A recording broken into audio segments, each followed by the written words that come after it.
Sevilla, una de las primeras salidas para Bramas. En la página web os vamos a informar de las siguientes. Creo que nos vamos a Málaga, tenemos Egipto. Toda la información en www.espacioenblanco.es, www.espacioenblanco.es. Entrad por ahí, dais una vuelta y os enteraréis de los próximos viajes del Espacio en Blanco. Y esta segunda hora quiere servir de homenaje a uno de los maestros del misterio. Aquí en Sevilla estamos haciéndole un homenaje. Este es nuestro personaje. Y ahora dar la bienvenida a nuestro huésped de honor, don Fernando Jiménez del Oso. ¿Cómo está usted? Muy bien, don Miguel. Un placer. Yo creo que nos debíamos callar y dejar la música que tienes, que es una maravilla. Sí, he visto cómo disfrutabas moviendo la cabeza. Sí. Nos va a dejar sin música porque se la quiere llevar toda la que tenemos. Psiquiatra, director de la revista Enigmas. ¿Y cuántos años llevas metido en este asunto, Fernando? Bueno, metido en estos temas desde que era pequeño. ¿Por qué? Me gustaban, o a ti no. Sí, a mí también me gustaban. Pero en mi tiempo, y no es que nos llevemos demasiados años, era de locos estar en este asunto. Supongo que en el tuyo te mirarían, y a mí miraban mal a mí, o sea que... Lo llevaba con discreción, no era algo de lo que se pudiera presumir. El problema que era fundamentalmente era la bibliografía. Aquí no había, en esa época, te estoy hablando de los años 50, bueno, encontrabas en alguna librería de viejo algún libro editado en México, en Argentina o en Venezuela. En el rastro encontrabas algo. De vez en cuando llegaba algún ejemplar de alguna revista iberoamericana dedicada a estos temas, pero socialmente, políticamente y religiosamente estaban mal vistos. Muy mal vistos, sí. Así que, bueno, yo creo que los grupos espíritas, que obviamente los había, porque en España hay una gran tradición espírita, actuaban en la más absoluta clandestinidad, porque podían ser detenidos y llevados a la comisaría solamente por eso. ¿Te gustaba por alguna razón o te pasó algo, te ha pasado algo, te pasó de pequeño algo que te metió en este asunto? No, yo tenía un abuelo, mi abuelo paterno, con el que pasaba todas las vacaciones, con él y con mi abuela, y era un hombre muy peculiar, una magnífica persona y un hombre muy interesante, y que me contaba cuentos de miedo, horribles. ¿Y pasabas miedo y te gustaba? Lo pasaba fatal, pero le tiraba de la manga y le decía más. Había ahí un aspecto masoquista, y eran cuentos interminables que se prolongaban de un día para otro. Era como las 1001 noches terroríficas. Pero, qué bonito. Y sí recuerdo aquello, pero también me recuerdo, pues no sé, de adolescente escapándome por la ventana del dormitorio ahí en Villalba, que era donde pasaba los veranos, para ir a ver el cielo, ¿no? Algo hay ahí. Yo creo que todos tenemos, no sé si un recuerdo de que hemos venido a otro sitio, que nuestros jefes están en otra parte lejana, o algo ahí. ¿No te habrán abducido? ¿No serás de otro planeta? No, ¿para qué? Pero si eres consciente que eres una leyenda en este país, ¿no? ¿Te das cuenta? Espero que no. Sí, eres una leyenda. ¿Sí? ¿Has visto la gente la cara que ha puesto cuando no sabían que venías? Muchos de ellos, ¿no? Y los vigilantes aquí. Yo aún hace mucho tiempo iba en un taxi contigo, no sé si te acuerdas, íbamos a hacer un programa de televisión y el taxista se volvió loco y hacía tiempo que no salías en televisión. Marcaste una época en este país. La verdad es que lo tenía fácil porque, hombre, eso ahora sería irrepetible. En aquella época no había más que dos cadenas, las dos de televisión española, la 1 y la 2. Cuando yo empecé la 2 ni siquiera llegaba a todo el país. Y era mucho más fácil alcanzar un nivel de popularidad y meterte en la casa, en la familia de mucha gente. Luego fueron 6 años y medio ininterrumpidos de programa que también, aunque sea solamente por ser pesado, acaba siendo, pues eso, como un pariente, que es como me veía y como me sigue viendo mucha gente, algo que a mí me gusta, a mí me agrada. Al que le caes mal, que habrá muchos, pues no se acerca a decirte nada. Generalmente si se acerca es porque le caes bien.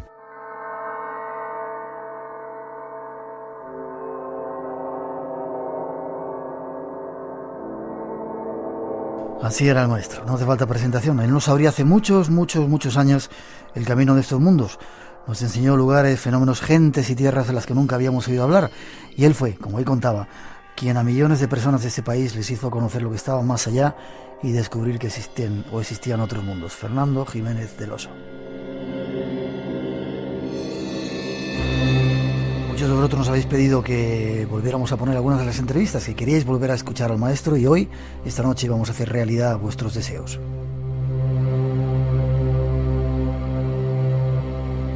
Hemos rescatado de nuestro archivo y el de aquí, el de Radio Nacional de España, algunos fragmentos de entrevistas que hemos realizado con él, y de entre muchas horas que hemos compartido, para esta noche hemos elegido una que llamábamos Pasado y Futuro. Comienza así con Fernando, el pasado y el futuro y sus misterios. Os dejamos los próximos minutos de este espacio en blanco aquí en Radio Nacional de España.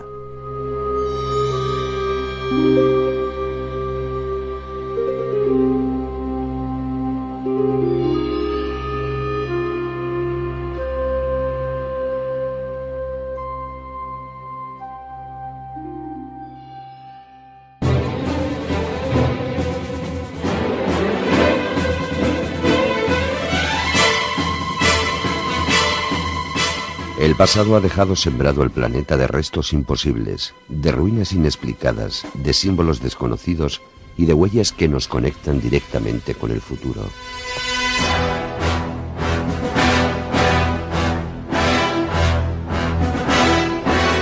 Países como Perú, México o Egipto guardan entre sus tierras restos vivos de misterios inexplicados que aguardan respuestas.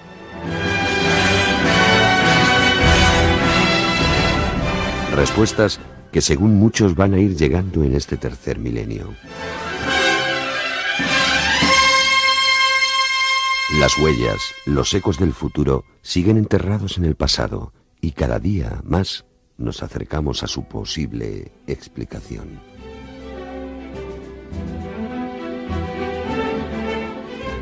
Nuestro invitado, Fernando Jiménez del Oso, conoce esos lugares, esos restos, y tiene algunas explicaciones al misterio. Escuchemos. Nos vamos de viaje hacia el pasado, Fernando. Tú también te has dado unas cuantas vueltas por este planeta nuestro. Lugares o cosas que hayas encontrado sin explicación y que de alguna forma sean un poco un resto de cosas que todavía están sin explicar y que conecten con el futuro. Muchas, y tú como viajero pues lo sabes igual o mejor que yo. Yo creo que constantemente tropiezas con datos, con hallazgos que te colocan en siempre el mismo lugar. La historia de nuestro pasado no es como está escrita. Eso es algo formal, algo aparente, algo superficial, y debajo hay otra historia que parece conectarnos con culturas, con civilizaciones mucho más antiguas, perdidas, de las que han quedado flecos por ahí sueltos. Y también con una historia del hombre mucho más dilatada de la que los antropólogos y paleontólogos del momento plantean, ¿no? Aquí hemos hablado de las veces que has tenido la amabilidad de invitarme, pues muchas veces de México, de Perú, pero a mí hay uno de los lugares que me fascinan y al que pienso volver en cuanto pueda, que es en el corazón de Pakistán, las culturas del Valle del Indo, ¿no? Mohenjo-Daro, que es la que he conocido y la que he estudiado un poquito más, in situ, en libros, pues mucho, todo lo que he podido encontrar. Haciendo una síntesis, ¿no? Ya sabes que los ingleses, cuando ocuparon pues gran parte de Oriente, y en este caso pues el subcontinente de la India, pues lo explotaron.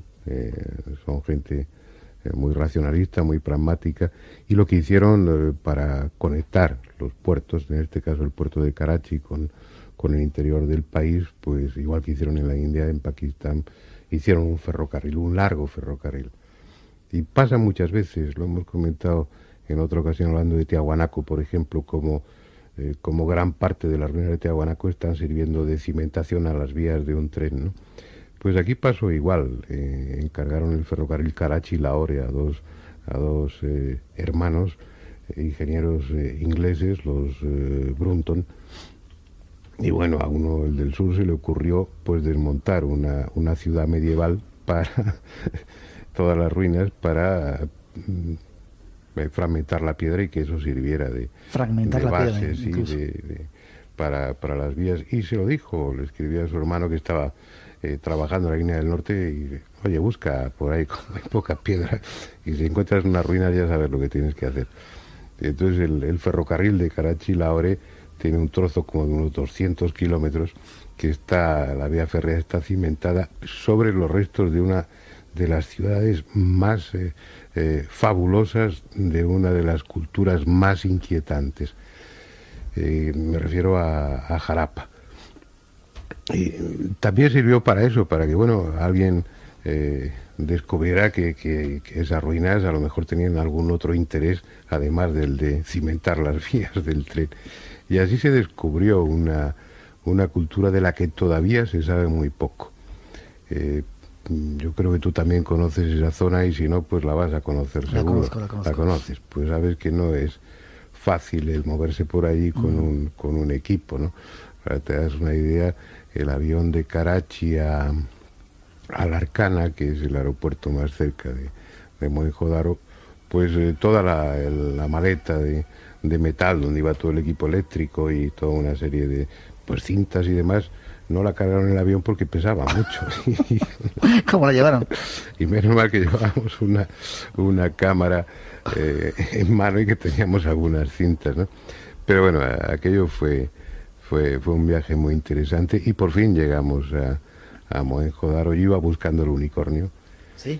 Convencido de que no es solamente una hermosa leyenda medieval, ¿no? Ya sabes y nuestros oyentes también, que el unicornio pues era el símbolo de la pureza, de la fuerza, de la libertad, y que se imaginaba como un caballo blanco con un cuerno dorado, largo, recto y torneado en su frente, y que bueno, pues para otros era el asno indio, porque la tradición decía que venía de allá. Y bueno, la verdad es que no me fui a buscar sin más, ya tenía elementos de juicio y datos suficientes como para pensar que lo iba a encontrar. Y allí en Mohenjo-Daro pues está repartido en el Museo de Lahore, en el museo en el mismo museo local que hay en Mohenjo-Daro, y en el Museo de Karachi también hay datos suficientes para sustentar la hipótesis. Yo creo que no hay duda de que el unicornio existió, no como un caballo esbelto y esas cosas que se dejaba seducir por la leche virginal de las doncellas, y así lo atrapaban los malos para convertir su cuerno, el alicornio, en el más potente contraveneno antídoto que ha existido nunca, y también afrodisíaco, lo cual no está tampoco mal, ¿no? Sino un bóvido pesado, como corresponde a un buey, pero de un solo cuerno, que estaba recogido en unos centenares de sellos que esa civilización utilizaba para marcar probablemente pues las pertenencias o familiares o gremiales o de las ciudades, ¿no? Sellos que hacían de este atita, que es pues la tiza de los sastres. Luego le daban una capa de sosa, lo metían al horno y quedaba muy duro y además muy bonito, muy brillante. Y hay una colección de unos 4.000 sellos de esa cultura. Es de las pocas cosas que han perdurado en las culturas del Valle del Indo, que debían constituir todo un imperio. Estoy hablando de hace 5.000 años. Yo creo que esa cultura estaba en su esplendor pues cuando estaba empezando la primera dinastía egipcia, o poco menos. Estamos hablando de una cultura muy antigua y muy evolucionada. En Mohenjo-Daro todavía te encuentras allí pues restos excavados perfectamente conservados pues de la red de alcantarillado. Allí hace un calor, en los días que estuvimos rodando eran 50 grados lo que hacía. Entonces el plan urbanístico de esa ciudad de Mohenjo-Daro, con calles todas paralelas, estrechas para provocar corrientes de aire, las casas sin ventanas al exterior quedaban a un pequeño y fresco patio, casas de 2 plantas, arriba los dormitorios y la sala de estar, abajo la cocina, el baño y el retrete. Y por canaletas que iban por debajo del suelo, iban a un colector de la calle, y de ahí a la alcantarilla general. Alcantarillas que se pueden recorrer a pie. Es decir, el criterio urbanístico de aquella gente era una cultura de esas que te llama la atención, porque no han encontrado restos de palacios ni de templos, y porque dentro de todo lo que se ha encontrado en cerámica, sobre todo en terracota y en metales, que eran unos hábiles trabajadores del metal, no hay ninguna figura grande, no hay ninguna representación de lo que puedas pensar que es un dios. Y en cambio hay una variada muestra de todas sus costumbres y de sus actividades, y te encuentras unas mujeres pues con unos tocados muy elaborados, con los pechos al aire, con muchos collares y con minifalda, con un cinturón muy ancho, con hebilla y una minifalda. Es realmente sorprendente esa cultura. Y luego tiene un detalle que es lo que ya te deja totalmente descolocado, ¿no? Y es que en esos sellos hay una escritura que no se ha descifrado todavía. Yo he leído algunos intentos para descifrarla, que se publicaron ya hace años en Investigación y Ciencia, en la versión en español. La verdad es que con poca fortuna, porque parten de pocos datos. Pero esa escritura no existe en ningún otro lugar del mundo, excepto en la isla de Pascua. ¿Sí? Sí, esa escritura es similar, por lo que se ha encontrado, hay hasta 20 y tantos caracteres que son idénticos entre la escritura del Valle del Indo y la escritura de las tablillas rongo de la isla de Pascua. Entender cómo esa escritura ha atravesado miles de kilómetros y miles de años, porque la escritura de las tablillas rongo pues es de antes de ayer, es algo que te descoloca. A mí por lo menos me crea mucha inquietud. Tiene esas culturas escarbando en esa de Mohenjo-Daro, de todas esas ciudades del Valle del Indo, que eran unas ciudades industriosas. En Mohenjo-Daro los graneros los graneros estatales u oficiales, pues eran miles de toneladas de granolas que podían albergar. En esa cultura está el germen de muchas cosas. Ahí llegaron los indoarios, los que serían luego los hindúes, los que venían de Rusia, al lado del mar de Aral, seguramente pues en una de esas hambrunas o empujados por el frío o lo que fuera, fueron para abajo en plan invasor y son los que se cargaron hace unos 3.800 años la cultura del Valle del Indo, masacrando a la gente. Pero ahí en esa cultura te encuentras el yoga 1000 años antes de que el yoga aparezca en la historia. Te encuentras en esos sellos la representación de lo que parece un dios en una postura de yoga, un dios intifálico con un pene en erección, con cornudo, con 3 cuernos y con 3 caras, como la primera representación de la Trinidad, del Trimurti hindú, del que luego derivarían los 3 aspectos de la divinidad, ¿no? El creador, el mantenedor y el destructor. Son tal cantidad de cosas que piensas, bueno, hay que esperar a que se construyan más ferrocarriles para descubrir otros restos de culturas tan antiguas y tan fascinantes, porque estoy convencido de que las hay, mucho más antiguas, y desde luego esa ya por lo menos rompe todo el concepto que se tenía a nivel histórico y arqueológico de esa zona del mundo, ¿no? Pero te diría que de los sitios así recientes es de los que me parecen más fascinantes. Pero es cierto que los principales alimentos aparecieron de una forma extraña: el trigo, el maíz, el arroz. El trigo no lo sé. El arroz clásicamente es la planta de la luz, y los cultivadores, los plantadores de arroz, que según por ejemplo las leyendas de Praga, fueron los que fundaron la ciudad, la primigenia ciudad de Praga, eran hermanos de la luz de Oriente, que venían de la India. Tenía un carácter místico el arroz. De lo que sí parece no haber ninguna duda es del maíz, ¿no?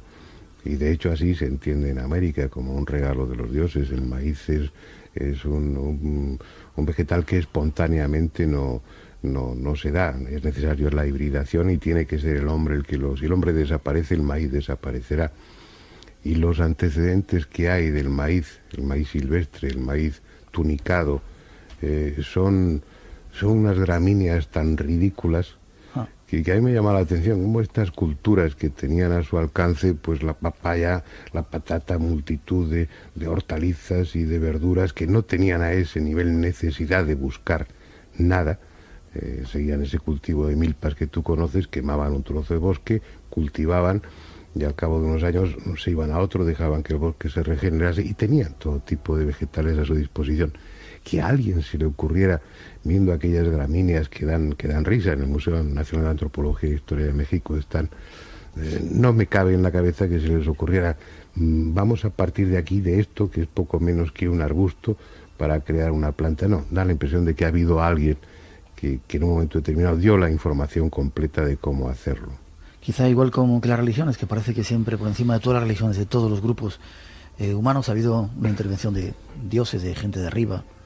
Yo creo que lo que nos impide aceptar eso son nuestros prejuicios, porque los antiguos eran muy tajantes, muy claros. Y te lo encuentras ahí, te lo encuentras en Colombia, te lo encuentras en Perú, te lo encuentras en todos los lugares. Referencias concretas a seres venidos de las estrellas, descripción a veces de su indumentaria, de las naves.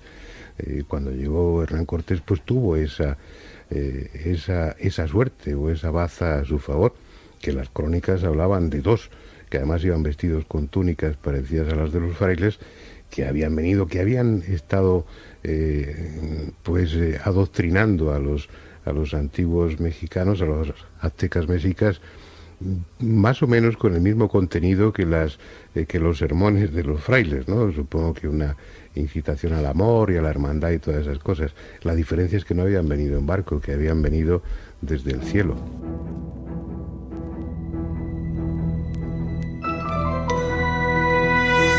Espacio en blanco. Una puerta abierta hacia lo desconocido.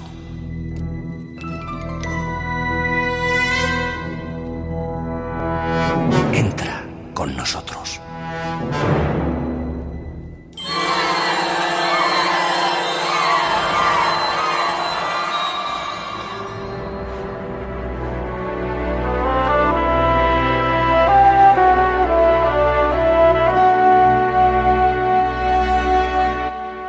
Fernando, otro lugar que a ti te haya llamado la atención y donde se hayan encontrado algunos de sus restos claros y que de alguna forma nos comuniquen con el futuro, que es un poco el punto de unión que queremos hacer ahí. No lo sé, entonces si el pasado nos conecta con el futuro, tal vez el nexo de unión sea precisamente esos dioses que siguen estando presentes y que ahora lo que hacen son los círculos de las cosechas, por ejemplo. ¿Tú crees que son ¿no? ellos? No lo sé, no, lo que sí da no la sensación, lo que sí la razón permite deducir es que por allá arriba y alrededor nuestro pues hay desde una época, desde un tiempo inmemorial, aunque nosotros hablemos del año 47 y de Kenneth Arnold, pues hay una serie de señores, o vaya usted a saber qué, eso no lo sé, venidos de quién sabe dónde, pero que ejercen. No te voy a decir que un control porque no lo sé, pero que nos observan, que de alguna manera nos vigilan, que parecen estar pendientes de lo que hacemos y que a nivel selectivo, con un criterio de selección que también se me escapa, pues mantienen contacto con muchos, no con media docena, sino con miles de personas que lo mantienen en la más absoluta discreción, salvo algunos que aparecen en los medios de comunicación, por una u otra razón. La inmensa mayoría te habrá pasado a ti, le habrá pasado a Manuel Carballal, nos habrá pasado, a mí me ha pasado muchas veces, a nivel confidencial te cuenta cosas que a veces no sabe su familia, y es gente absolutamente normal que está en contacto con ellos. Eso te permite deducir que ese contacto, no sé si va en aumento, pero que se extiende a todo el mundo, a toda la población del mundo. No se trata de escoger a los más listos o los más guapos, o por alguna razón escogen a determinadas personas. Eso lo han venido haciendo desde siempre. Y muchos de esos contactados fuertes, como los llama Freixedo, o de esos que salen en los medios de comunicación, pues como Siragusa, o como Giorgio Bon Giovanni ahora, o como Grifol, como tantos otros, probablemente en otra época, con otras circunstancias sociales y políticas diferentes, pues probablemente habrían arrastrado multitudes detrás de ellos, ¿no? Te coges los apóstoles de las diferentes religiones y probablemente muchos de ellos respondan a ese esquema de los contactados. Yo creo que están ahí, y que están ahí desde siempre. Y lo que me planteo a veces es que si no son más de esta tierra que nosotros mismos, a lo mejor pensamos en viajes espaciales monstruosos, ya han estado aquí desde siempre. Círculos, uno de los misterios más grandes que está viviendo la humanidad, casi sin darnos cuenta. El lugar, antes de irnos al futuro, Fernando, donde haya también misterios, me refiero a país. Egipto quizá, México, Perú, no sé. Egipto, pero yo te diría que más que en lo que es intrínsecamente el Egipto que conocemos, pues lo que hubo antes de ese Egipto que conocemos, ¿no? Aquellas dinastías de dioses y semidioses o de adoradores de Set, esas cosas que mencionaba Manetón, ¿no? El sacerdote en su historia, y que probablemente sea mucho más que imaginación. Como tú sabes bien, y nuestros oyentes también, la historia de Egipto ha sufrido una involución, y en las primeras dinastías había unos conocimientos técnicos indiscutibles. Ahora se ha publicado recientemente un libro en el que se recoge una serie de muestras de lentes, que era algo que se discutía hasta ahora, ¿no? Cómo podían orientar de esa forma tan precisa sus monumentos si no tenían o construir cosas como la Gran Pirámide, si no tenían teodolitos, instrumentos ópticos de precisión. Parece ser que sí que lo tuvieron. Y si lo tuvieron estaba heredado, no habían tenido tiempo como civilización para desarrollar toda esa serie de técnicas. Probablemente las heredaron de otra cultura anterior.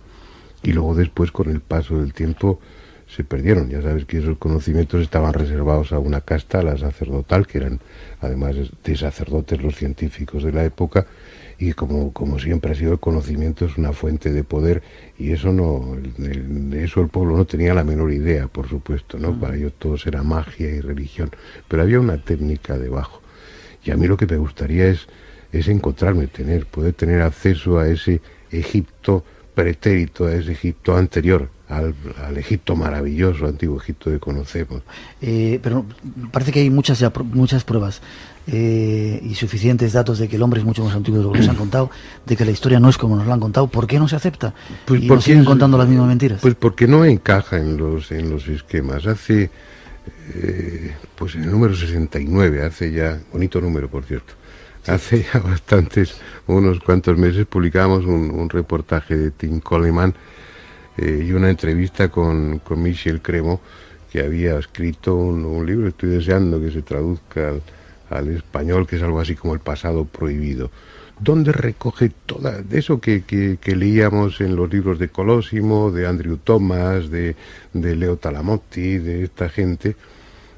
Estos han hecho un trabajo exhaustivo, ¿no? Parece que lo ha escrito en colaboración, reuniendo toda una serie de datos, y no solamente datos, de objetos que están ahí, que no encajan para nada, ¿no? Te estoy hablando, por ejemplo, pues de un martillo de hierro con mango de madera, mango que ya se ha convertido parcialmente en carbón por la temperatura y la presión, que bueno, que está en el mismo estrato en el que aparecen las huellas de los dinosaurios. ¿Sí?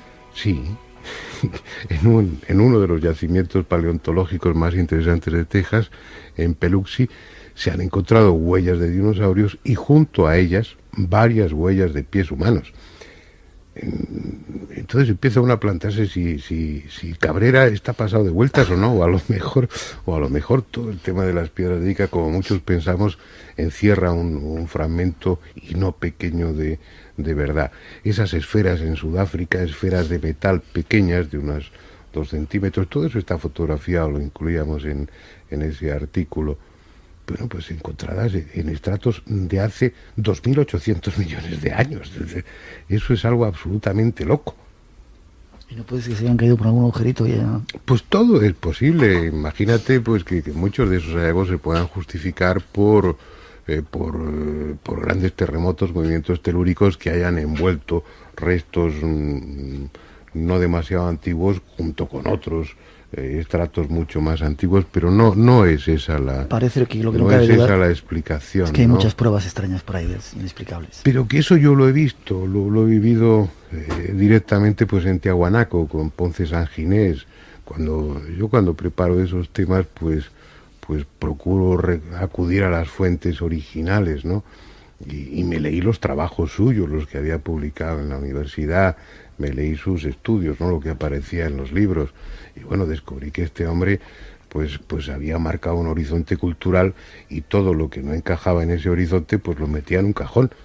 Pero claro, como estaban allí los datos, los hallazgos encontrados en sus catas, y había varios hallazgos que por el método de hidratación de la obsidiana o por el carbono 14, pues resulta que eran pues 2000 años más antiguos que el resto.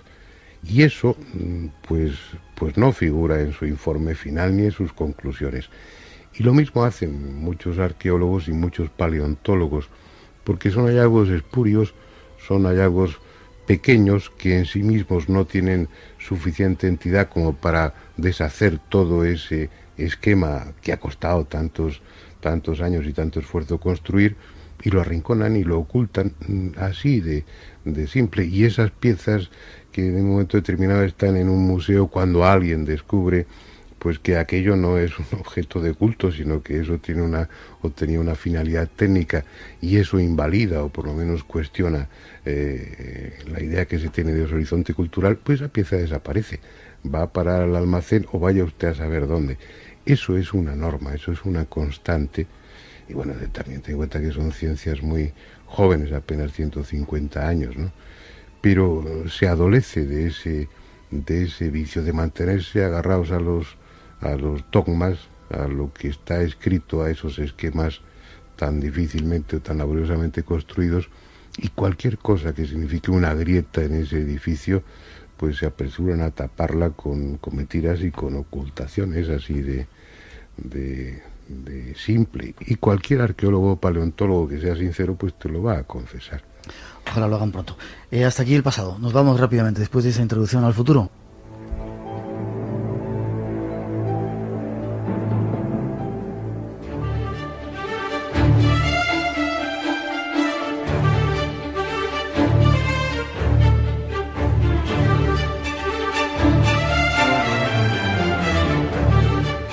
El futuro llama a nuestras puertas, y muchos nos vemos sorprendidos por anuncios de profecías que se cumplen y de adelantos sin límite. La creación de vida partiendo de un núcleo celular, la clonación, la concepción a la carta.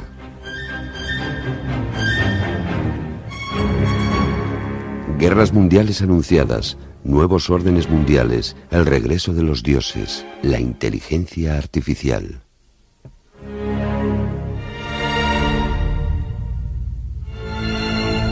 El futuro llega a nosotros en una avalancha difícil de asumir.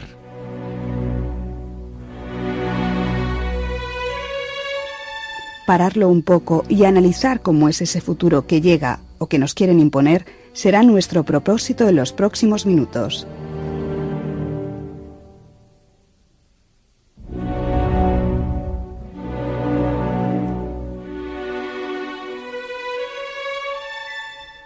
Ahí está esa introducción. Y lo que no cabe duda es de que desde el día 11 de septiembre, con la caída de las torres, que dicen que estaba profetizado, el mundo ha cambiado y de repente nos hemos metido en todo un nuevo planteamiento de planeta. ¿Tú crees que las profecías se cumplen? Empezamos por ahí antes de entrar en el futuro. Honradamente no. No. No, algunas, yo creo que lo que pasa es que la mayoría son tan ambiguas que luego después, a posteriori, pues no resulta difícil relacionarlas con algunos acontecimientos.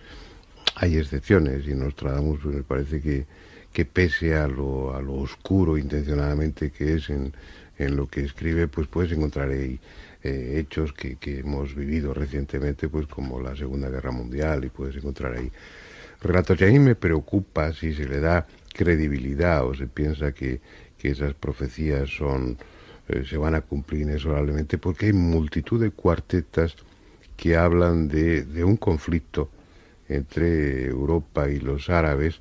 Lo que pasa es que en ese conflicto estarían los rusos aliados con los árabes, lo que en este momento no parece muy probable. Pero en algunas de esas cuartetas se habla de lucha, se habla de la invasión de España, se habla de que los árabes llegan hasta los Pirineos, se habla pues de las luchas en Gerona, se habla del papel que desempeñaría un rey Borbón en toda esa historia. Es decir, no deja de ser inquietante. Pero bueno, es parte de la historia, llevamos muchos miles de años y aquí ha pasado de todo, o sea que de algo tenemos que ser protagonistas, ¿no? ¿No crees que somos protagonistas de un tiempo de la historia apasionante y fundamental, donde, discúlpame, como decíamos en esa introducción, quizá el ser humano es capaz de realizar cosas que antes solamente hacían los dioses? Es decir, parece que nos hemos convertido en dioses al crear la vida desde la nada en este Posiblemente, momento. Mira, el último libro de René Guénon, que es un librito, pues como todo lo suyo, fascinante, está hablando precisamente eso, de la crisis de Occidente, pero está hablando del fin de este mundo. Y él piensa y lo argumenta perfectamente, ¿no?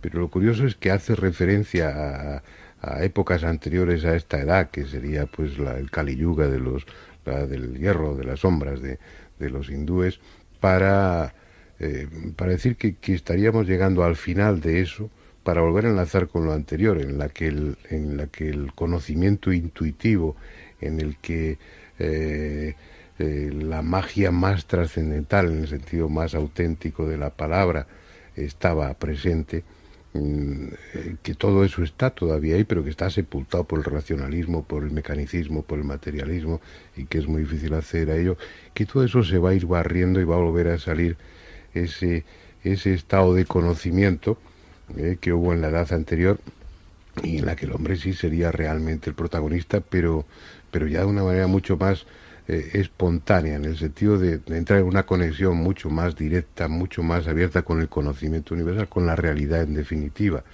Empezaríamos a plantear, lo que es una fascinante hipótesis, que en vez de saber la verdad empezaríamos a ser nosotros la verdad. Yo creo que eso a mí me parece lejano todavía y que tiene que pasar cosas muy gordas, ¿no? Giorgio Bon Giovanni pues dice que sí, que lo que está previsto es la parusía con toda seguridad y con bombo y platillo, que eso no va a pasar desapercibido para nadie, y una llegada abierta y manifiesta de los ovnis y de sus tripulantes.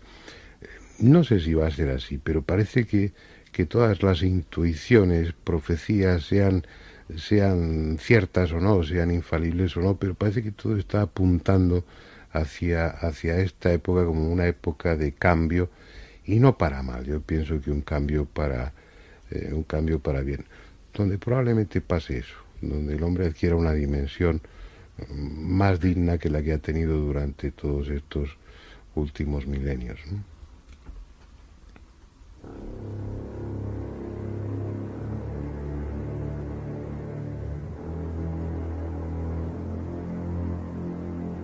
Decías al principio, Fernando, que en este tiempo íbamos a conocer mucho más de la verdad que hemos conocido en los 2000 años anteriores. ¿Es así? Quizá por los avances de la ciencia, quizá por los descubrimientos arqueológicos, de la historia.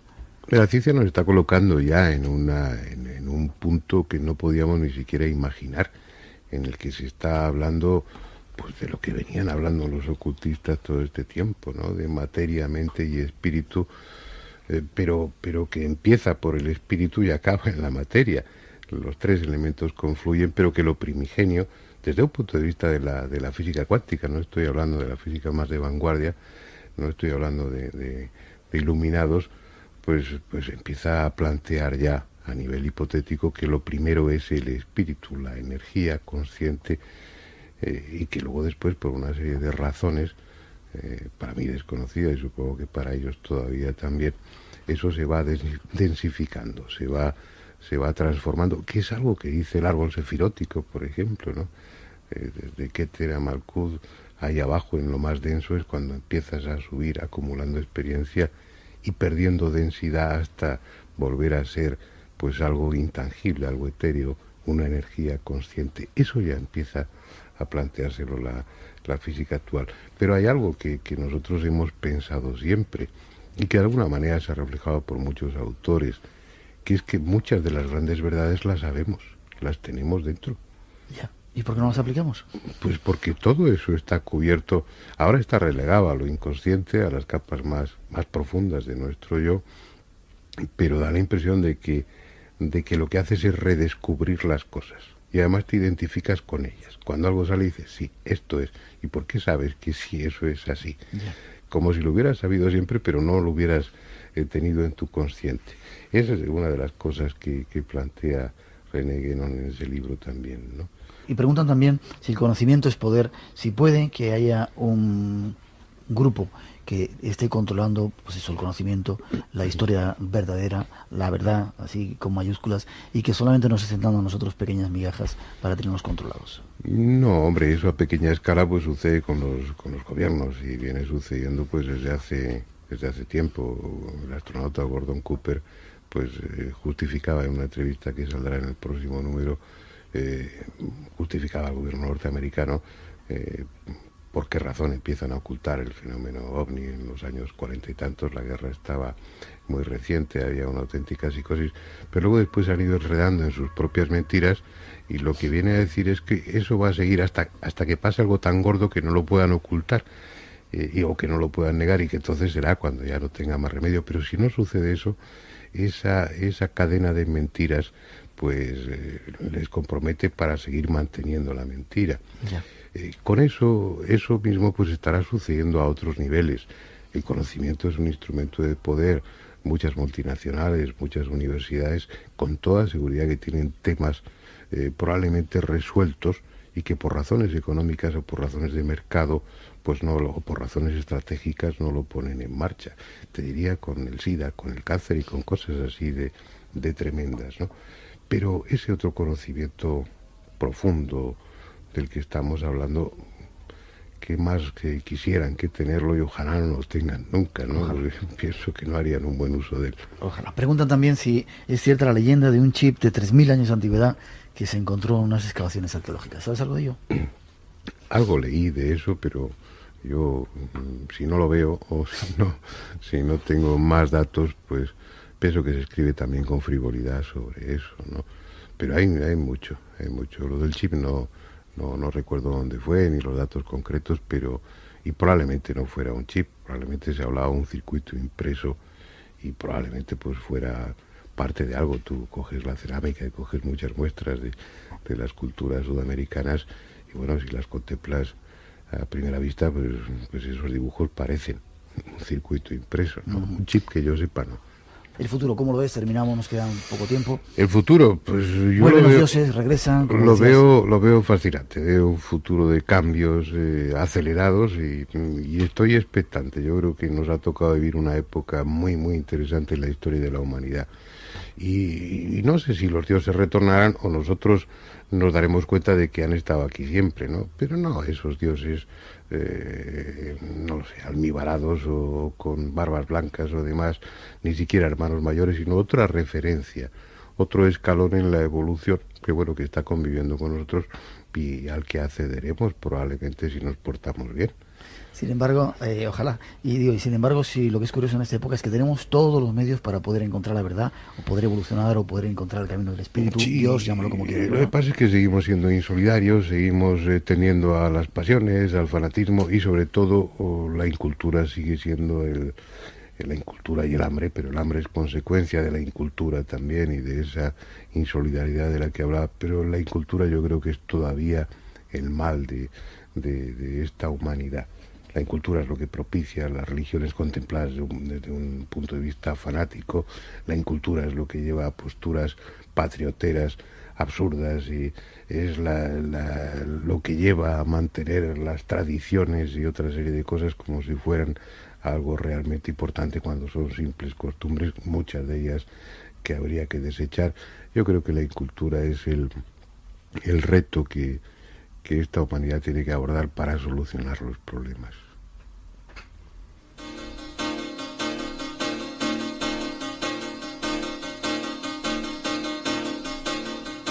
Ahí lo dejamos. Gracias por haber estado con nosotros, y sobre todo por estar siempre abierto a esas nuevas experiencias y a las nuevas verdades. Siempre es un placer estar contigo. El placer es mío, y ya sabes que vengo encantado, y cada vez que vengo aprendo cosas.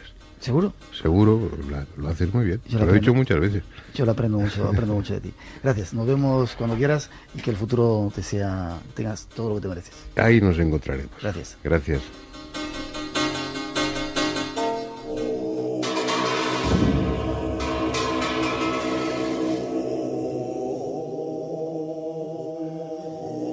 Espacio en blanco.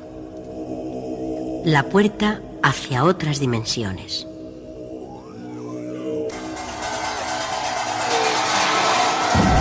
En estos últimos minutos del programa os queremos dejar con otra de sus intervenciones. Lo hemos rescatado del archivo del Espacio en Blanco, con esa forma peculiar de desentrañar el misterio y de hablar. Queremos descubriros un poco más su personalidad, escuchar lo que contaba. Buenas tardes. Hay muchos testimonios, hay muchos recuerdos, hay muchas impresiones en nuestro pasado de que han venido visitantes de otros planetas, de otras estrellas. En nuestra historia actual, simplemente el hecho de los ovnis ya justifica el que tratemos de hablar o comentemos la posibilidad de que haya habitantes o no más allá de nuestro espacio. Al hombre esto le cuesta mucho trabajo. El hombre se ha considerado el ombligo del universo durante muchos siglos. Le costó mucho trabajo admitir que era la Tierra la que giraba en torno al Sol y no al revés. Pero a pesar de eso, hoy en día, a pesar de los viajes interplanetarios, se sigue teniendo en el fondo de nuestra conciencia, de la mayoría de la gente, la misma impresión, que después de esto, detrás de esto, no hay nada. Yo les voy a enseñar a ustedes unas fotografías y vamos a empezar a pensar sobre ellas. En la primera fotografía ven ustedes la Tierra, realmente es importante, así la han fotografiado nuestros astronautas y parece algo imponente. No en vano es nuestra cuna, la cuna de los humanos, que somos tan importantes. Pero si ahora esta fotografía la comparamos con la siguiente, que es una composición en la que se ven los distintos planetas que forman nuestro sistema solar, vemos que la Tierra no es casi nada comparado con el volumen de otros planetas de nuestro propio sistema solar. Sin embargo, el Sol se sigue viendo como algo muy importante. Es nuestro Sol. Es una estrella enorme que está brillando ahí. Pero si ustedes ven ahora una fotografía en la que no solamente se verá este Sol nuestro, sino que se verán todas esas estrellas, o parte de esas estrellas que contemplamos en una noche cualquiera, y pensamos que cualquiera de ellas puede ser nuestro Sol, entonces empezamos a tomar una conciencia de que realmente somos muy poco, por así decirlo, que nuestro planeta está perdido en el espacio y que apenas tiene importancia. Bueno, esto es realmente así. Vamos a hablar de las estrellas, vamos a hablar un poco de ello, y si quieren ustedes vamos a olvidarnos de nuestro sistema solar. A pesar de que las ondas recientemente enviadas sigan dejando a Marte, a Venus y al mismo Júpiter en un discreto silencio de espera, por así decirlo. No han desvelado su misterio y aún hay muchas dudas por aclarar. Realmente es posible que haya vida en ellos. Pero vamos a salir fuera de nuestro sistema solar. Muchos de ustedes me podrán decir, la ciencia así lo dice, que los viajes fuera del sistema solar a otras estrellas son imposibles, pero realmente esto no es así. Ustedes recuerden únicamente como anécdota que muy poco tiempo antes de que los hermanos Wright volaran por primera vez en avión, se demostró científicamente, matemáticamente, por los sabios oficiales de la época, de una manera que no dejaba lugar a dudas, se demostró que tal viaje era imposible. Matemáticamente era imposible que los hermanos Wright volaran, y sin embargo volaron, y ahí están volando todos los aviones que ustedes conocen suficientemente bien. Vamos a hablar de estrellas. Vamos a hablar de nuestra galaxia. Es la más próxima, es la Vía Láctea, es la galaxia de la que nuestro Sol forma parte. Vamos a hablar de cifras y vamos a hablar de cifras quedándonos cortos, ténganlo en cuenta. Lo más probable es que nos quedemos cortos en nuestros cálculos. Actualmente se emiten por lo menos 40.000 millones de estrellas dentro de nuestra galaxia. Esas estrellas son soles como el nuestro. Todas ellas, todos estos soles no tienen planetas girando a su alrededor. Se calcula que por lo menos 18.000 millones de estas estrellas sí tienen planetas girando a su alrededor. Vamos a ir rebajando estas cifras. Supongamos que de esos 18.000 millones de soles con sistemas planetarios, solamente en un 1% de esos 18.000 millones de soles haya planetas girando en una zona templada, en una zona apta para que haya vida. Entonces, ese 1% nos reduce la posibilidad a 180 millones de planetas en una zona en la que es posible la vida. Vamos a suponer nada más que en el 1% de esos 180 millones de planetas con posibilidad de vida existe realmente vida. Eso nos da una cifra de 1,8, aproximadamente 2 millones de planetas con vida. Vamos a suponer que únicamente en el 1% de esos planetas, y estamos suponiendo y quedándonos muy cortos, aún así vamos a pensar que solo en el 1% de esos planetas existe realmente vida inteligente.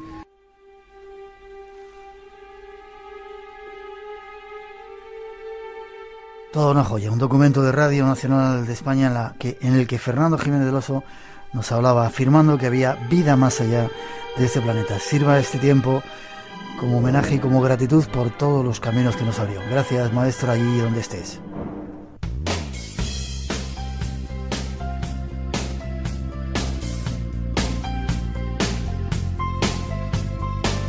Y por hoy terminamos. 2 citas que hemos realizado desde aquí, desde Sevilla, concluyen. Para todos nosotros ha sido un placer estar aquí juntos en vuestra sintonía, en vuestra casa, ya sabéis, en Radio Nacional de España. Ha sido nuestra primera salida, pero habrá más. En breve estaremos en Málaga, nos iremos por diferentes partes de España, Egipto. Todo eso en nuestra página web www.espacioenblanco.es. 3 y 6, 2 y 6 en las Islas Canarias, ya estamos de regreso. Nuestros teléfonos echando chispas esta noche, fíjate la cantidad de llamadas que tenemos. 900-137-137, por si queréis participar en el concurso de este libro que esta noche estamos sorteando. Extraterrestres, el secreto mejor guardado, de Rafael Palacios, editado por Palmira.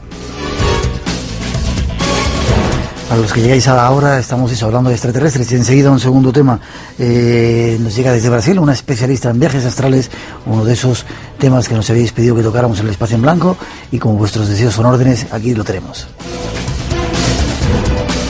Patricia Sousa nos hablará de ello e incluso nos dará alguna de las técnicas claves para aprender a hacerlos. Pero ahora unos cuantos minutos para tratar de sacar conclusiones. Rafael, ¿qué nos espera? Muy brevemente, según desde tu punto de vista, con esa información que tratas de hacer llegar a todo el mundo, ¿cómo va a ser el futuro? ¿Vamos a tener ese contacto con seres extraterrestres? ¿Hay algún tipo de forma de que acabe la censura para que nos aclaremos y sepamos la verdad, descubramos la verdad? En los últimos años se están intensificando el número de avistamientos, se habla de esta nave, vamos a ver. Sin embargo, cada vez hay menos interés incluso por parte de los especialistas en el tema OVNI. Curioso, ¿no? Muy curioso. Hay gente que solo le gusta el misterio, pero no resolver las dudas. Va a depender de nosotros. Curioso eso que has Hay dicho. una ley... Espera, curioso eso que has dicho. Le gusta el misterio, pero no resuelve dudas. Quiero subrayarlo. Muy curioso. Sí, eso me parece. Hay una ley galáctica o cósmica, esto me lo dijo Darnaude, el gran ufólogo sevillano, de elusividad cósmica, es decir, de no intervención en otras civilizaciones. Esa ley se puede romper solo si hay un consentimiento por parte de los ciudadanos. O sea que la gente que nos está escuchando, el salir del armario, hablar con su familia, hablar de este tema abiertamente, implicaría que ese contacto fuera más posible y más cercano. ¿Qué nos puede traer de bueno? Tecnologías. Para superar todos los problemas energéticos que tenemos ahora, para cambiar nuestra sociedad, para hacerla más armoniosa, para vivir en paz. Otras maneras de relacionarnos, seguramente acabar con el dinero y otras formas más evolucionadas de relación. Eso es lo que nos podría suponer. ¿Pero no crees que eso depende de nosotros? Que si estamos esperando, como siempre, que la solución nos venga desde fuera, sería volver a creer en Dios. Ahora tienen que venir los extraterrestres que nos solucionen todo. ¿No crees que es un problema nuestro, un trabajo nuestro, independientemente de lo bueno que pudiera ser? Yo lo estoy esperando, un contacto con esos seres. Sí, hay un trabajo espiritual de cada uno. Lo que pasa es que el orden económico, el orden mundial, el nuevo orden mundial, estos gobiernos que nos tienen metidos en la guerra, y en la pobreza, pues saqueándonos constantemente, vigilándonos como si fuéramos delincuentes, no lo quieren hacer posible. Entonces me temo que no nos queda otra que confiar en el primo de Zumosol. ¿Y el primo de Zumosol son esos que vienen de arriba? Me parece que sí. Yo esto no lo veo arreglo. O sea, salimos a la calle a decir que no a la guerra de Irak y esa guerra ha continuado y esa gente sigue saliendo en televisión y no hay tribunal de la Haya que los condene. Todos sabemos ya que el 11S lo hizo el propio gobierno americano, es Vox Populi y no se dice en ningún lado. Imagínate si vivieras en Estados Unidos, que ahora te hacen esto del plan rescate de los banqueros. ¿Qué soluciones le ves tú? Y nos vamos. Yo no le veo ninguna. Ya. No le veo ninguna. O sea, veo que la gente salga a la calle y que se muestre a favor. Hay que romper con nuestras limitaciones y esto vendría a hacerlo. Pero claro, es que hay que trabajárselo uno a uno y perder el miedo, deshacer esa manipulación mental que las películas nos han originado, trabajarse a nivel interior y pues una conexión espiritual no viene nada mal para afrontar estos momentos.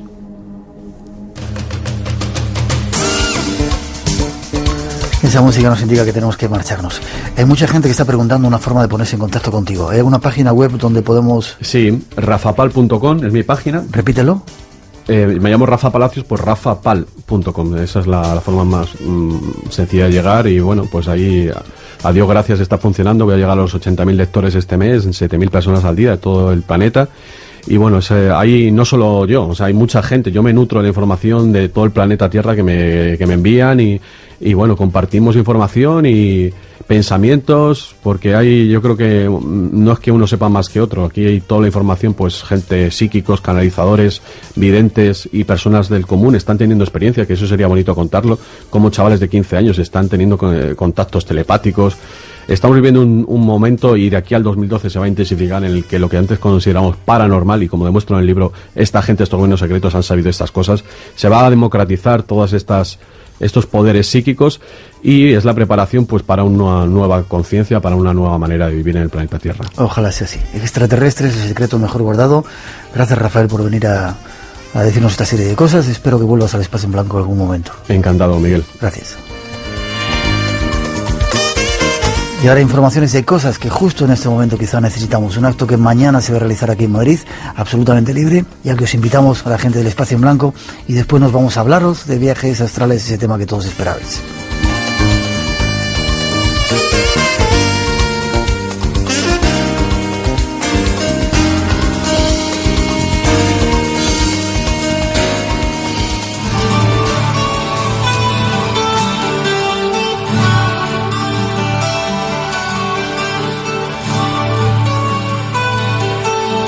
En estos tiempos que corren hacen falta iniciativas como esta, y vamos a informaros rápidamente de lo que se está preparando para este fin de semana. Nos ponemos en contacto con Joaquín Tamames. Buenas noches, Joaquín. Buenas noches, Miguel. ¿Cómo estás? Pues muy bien, animado por lo que vamos a hacer el domingo. Qué bien, yo también me he animado en cuanto me han dicho la información. De hecho, he cambiado todos los planes para tratar de comunicársela a todos nuestros oyentes. Pues muchas gracias. Eres de la Fundación Ananta, ¿no? Fundación Ananta, exactamente. ¿Cómo metisteis a hacer? Ananta es yo creo, según me han contado, una serie de empresarios que estáis metidos en el mundo del cambio espiritual y un poco de la senda espiritual, ¿no? Sí, somos gente que estamos en el mundo de la empresa y que intentamos también difundir en ese mundo pues valores como la armonía, el equilibrio, el sosiego, y hacemos actos como el de este domingo para recordarnos que si vivimos en armonía y en sosiego, pues seremos más humanos, y si somos más humanos, estaremos más centrados todos y más felices. Este es un poquito el objetivo del acto del domingo, recordarnos nuestro potencial por la paz y por la armonía. Hay mucha gente, Joaquín, en el mundo de la empresa que piensa así como tú, como vosotros.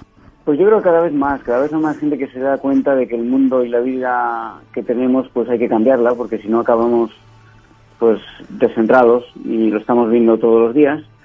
Pero nos encontramos cada vez con más gente que es capaz de conciliar su vida profesional con la personal, y que atiende cada vez más a valores, y esto nos anima realmente. Qué bien, yo os doy la enhorabuena por ello, y si me permites os vamos a fichar para que nos vayáis informando de vuestras actividades, como la del domingo, a partir de las 11:30. ¿Dónde es? Cuéntanos qué es lo que vais a hacer.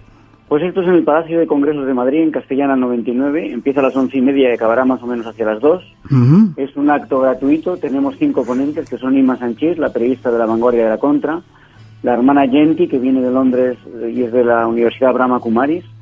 Estará Mario Conde, el empresario, que dará una charla también sobre cómo ve la espiritualidad. Uh-huh. Estará el doctor Jorge Carvajal, que es un conferenciante muy reconocido y un hombre muy puntero en la medicina nueva. Alguien a quien queremos tener enseguida en el programa. Sigue.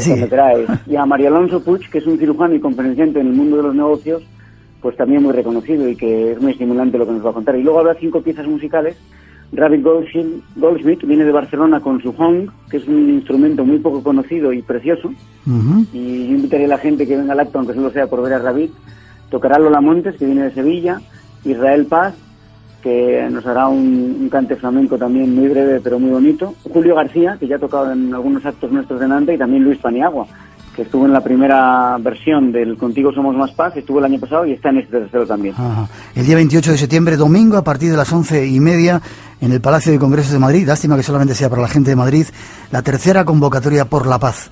Caben 2.000 personas, Miguel, y vendrán unas 300 personas de Latinoamérica, que están haciendo esta semana un recorrido por el Camino de Santiago después del Congreso de Sintergética, que fue el fin de semana pasado en Toledo. Ajá. Y 350 de estas personas vendrán y representan, me parece, que a 6 países de Sudamérica, y luego vendrá mucha gente de muchos sitios de España, con lo cual va a ser un encuentro pues muy internacional y muy fraternal a la vez. Qué interesante, un encuentro al que estamos invitando a todos nuestros oyentes. Repetimos, domingo a partir de las 11:30 en el Palacio de Congresos de Madrid. Joaquín, ¿algún sitio, una página de contacto, algún lugar? Pues nuestra página web, Fundación Ananta ORG, o mi teléfono móvil también, 606-33-4887, 33-4887, atenderemos cualquier pregunta con mucho gusto. Pues muchas gracias por la información, enhorabuena, trataremos de estar ahí y no te vas a escapar, que queremos que nos cuentes lo que es esa fundación y la gente que estáis ahí. Gracias, Miguel, un abrazo fuerte. Fuerte abrazo también para ti, hasta pronto. Adiós. Ahí está la información de ese congreso, la tercera convocatoria por la paz que se hace mañana. El teléfono de información, repetimos, 606-334887, entrada gratuita con Mario Conde y otro montón de gente contando cosas, intentando llegar a ese tema de la paz que quizá hoy sea tan necesario. 3:16, 2:16 en las Islas Canarias, cambiamos el escenario y nos vamos a hablaros de viajes astrales. Tras esa introducción que ofrecen nuestros compañeros, todos los datos. Hay un momento cumbre en la existencia de los seres humanos en este planeta. Es el instante de la muerte. ¿Qué ocurre? ¿A dónde vamos? ¿Dejamos de existir? ¿O por el contrario se inicia un nuevo camino lleno de luz hacia la evolución? Buenas noches, Patricia. Buenas noches, Miguel. Muchas gracias. Patricia Sousa es nuestra invitada. Eres la encargada del de la Academia Internacional de la Conciencia. Esto, Miguel. No llegas de Brasil, aunque eres brasileña. Yo he dicho que llegabas de Brasil. No, sí, viví muchos años en Brasil, pero actualmente vivo en Miami y soy la coordinadora de la Ciudad de México. ¿De la Ciudad de México? Sí. Estamos en una gira. Vine de Londres, Madrid y vamos a Portugal. Ya. Que estamos manejando un poco los cursos aquí ahora. ¿Haces viajes astrales? Sí, desde pequeña. ¿Desde pequeña? Sí. ¿Cómo aprendiste? No aprendí. ¿No aprendiste? Esta es la cuestión. Nadie me ha enseñado. Y yo creo que esto fue una curiosidad buena que me pasó en mi vida. O sea, yo siempre he tenido, además de las experiencias fuera del cuerpo, yo he tenido sensación de sentir personas a mi alrededor. Esto para mí siempre fue muy común, muy fácil. Yo sentía y yo creía que era todo parte de la vida de uno. Hasta que un día hablé con mi madre, yo creo que tenía 7, 8 años, y yo le comenté, mira madre, yo no quiero a esta señora aquí cerca de mí. Yo me acuerdo bien que miraba la tele, era una película cita, y sentía a la señora, no la veía. Muy natural, muy tranquilo, no tenía miedo, nada, simplemente como una niña, o sea, no quería nadie cerca de mí, ¿no? Y en este momento mi madre, extremadamente materialista, ¿no? Me dice, ¿qué tú ves? Y yo no veo nada, solo sé que ella está aquí, ¿no?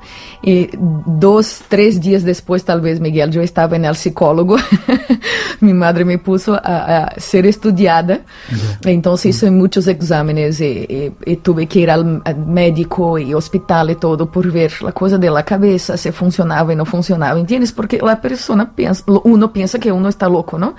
Pero en verdad, los médicos dijeron, mira, está súper bien, no tiene nada, y así que adelante con la educación de ella, enséñale todo y dé la opción de ella poder estudiar todos estos temas, ¿no?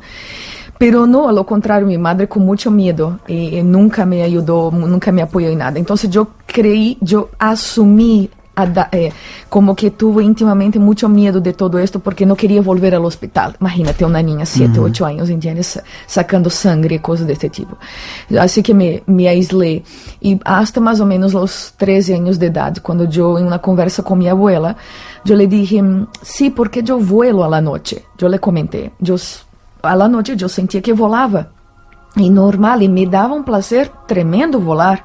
Yo quería todas las noches pensar en volar porque era una libertad diferente de todo lo que yo sentía antes, ¿no?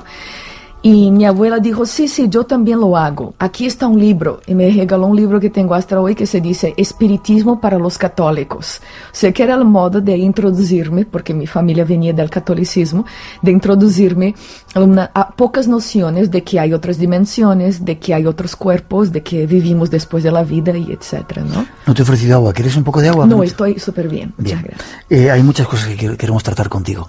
La primera cosa que decíamos en esa introducción es quizá uno de los momentos más trascendentales del hombre es el momento de la muerte. Sí. ¿Qué ocurre desde tu punto de vista en ese momento? Sí. La historia del túnel, todo eso que nos han contado que existe, ¿es cierto? ¿Se parece mucho a un viaje astral? Sí, fíjate, hoy mismo en la Academia Internacional de la Conciencia impartimos un curso acerca de experiencias cercanas a la muerte.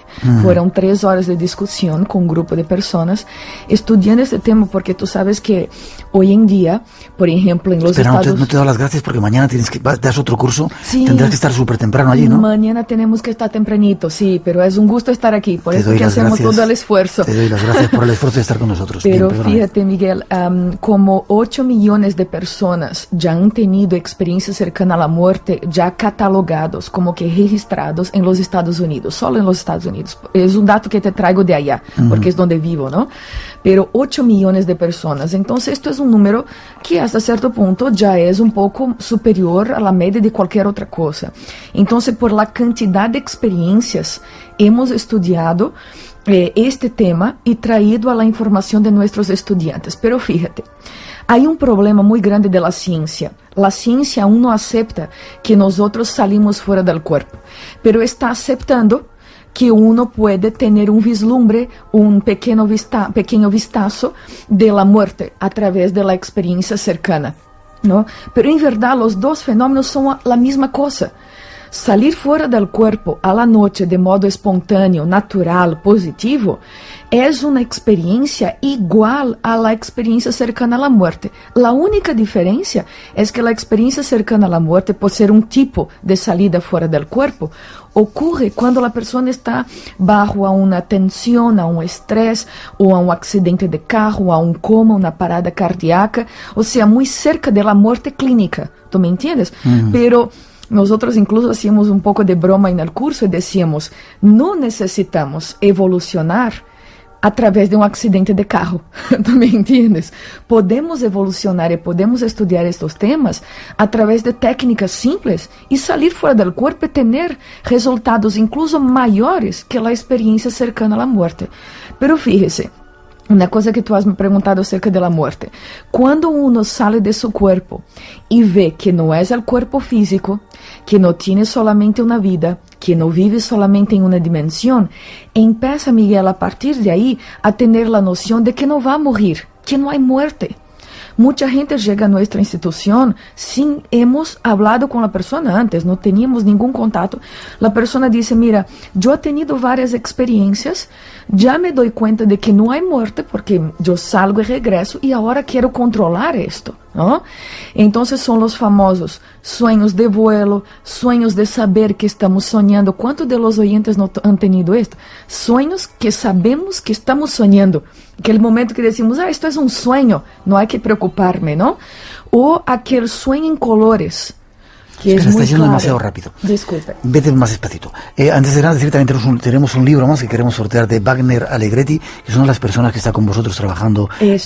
Profesor Allegretti es el presidente de la Academia Internacional de la Conciencia. Estuvo en el programa en otro tiempo, en el Espacio en Blanco. Yo sé, nos quedamos muy contentos de saber de esto. Y él ha escrito el libro Retrocogniciones, que la traducción sería Recordar Vidas Pasadas. Pues ese libro también lo vamos a sortear esta noche entre la gente que nos llame, 900, los tiramos la casa por la ventana esta noche y sorteamos el libro, 900, 137, 137, también para entrar en ese sorteo.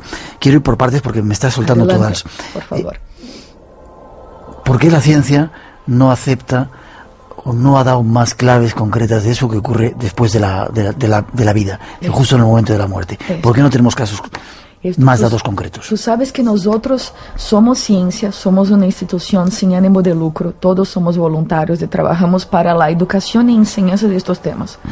Como ciencias entendemos las limitaciones de las ciencias. Por ejemplo, infelizmente la ciencia necesita de pruebas materiales, como debes saber, necesita de algo, un dato real que se pueda ver. Lo ideal sería que se pueda ver una persona despegándose de su cuerpo y ver el doble, ¿no? Un cuerpo más sutil y un cuerpo físico. Esto sería lo ideal. Infelizmente son poquísimos casos en el mundo en que se puede efectivamente tener esto. Pero nosotros, Miguel, no tenemos tanto la ganancia o la pretensión de llegar en este punto, porque hasta cierto punto queremos hacer un trabajo diferente. Nuestra ciencia está basada en la autoinvestigación, en la mejoría de uno. Porque mismo que yo tenga una experiencia fuera del cuerpo contigo, o que yo sepa algo de tu vida, y yo llego, Miguel, yo descubrí algo de tu vida. esto te pasa y de repente esto puede ayudarte. Fíjate, Miguel, esto es alguien externo a ti. Tú no has tenido la experiencia, tú no sabes si esto pasa, tú no sabes si esto es real. Esto es alguien. Si tú quieres creer, está muy bien para ti.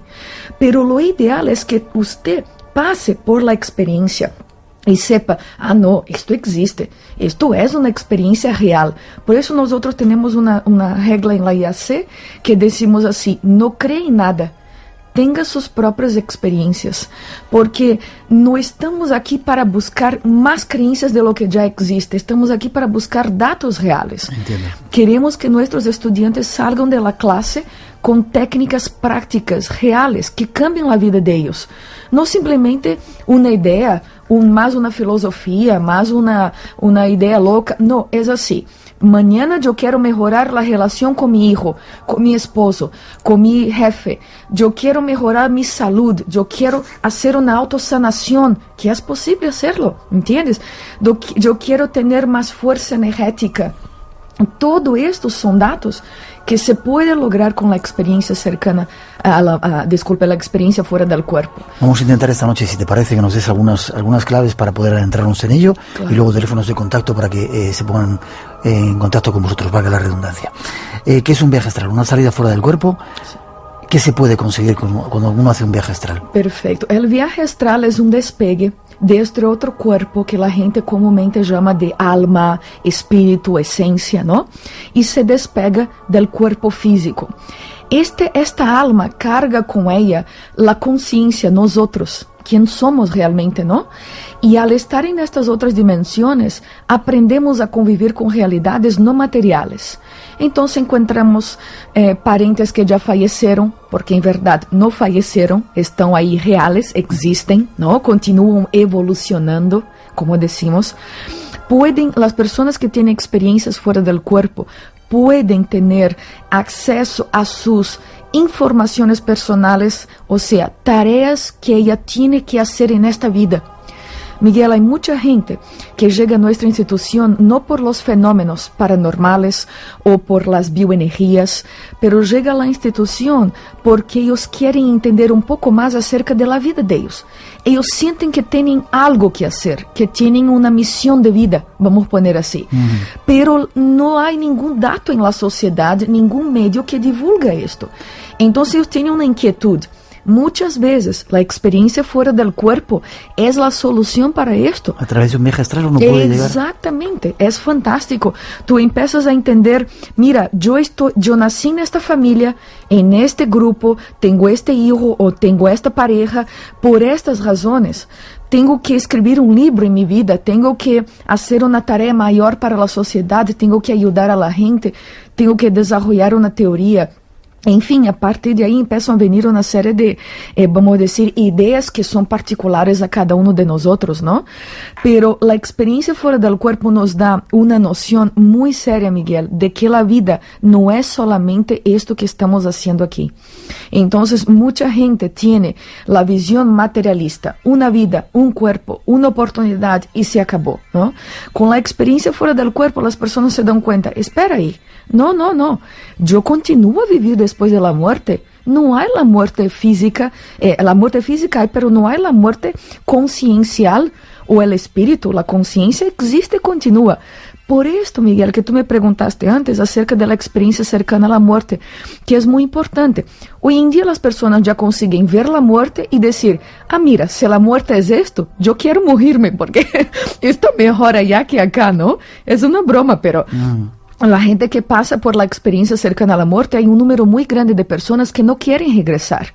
Y esto indica, Miguel, que salir fuera del cuerpo es muy positivo, diferente de lo que la gente habla.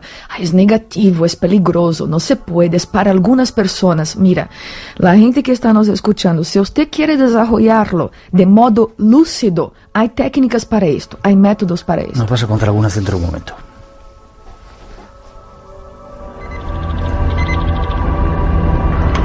Espacio en blanco.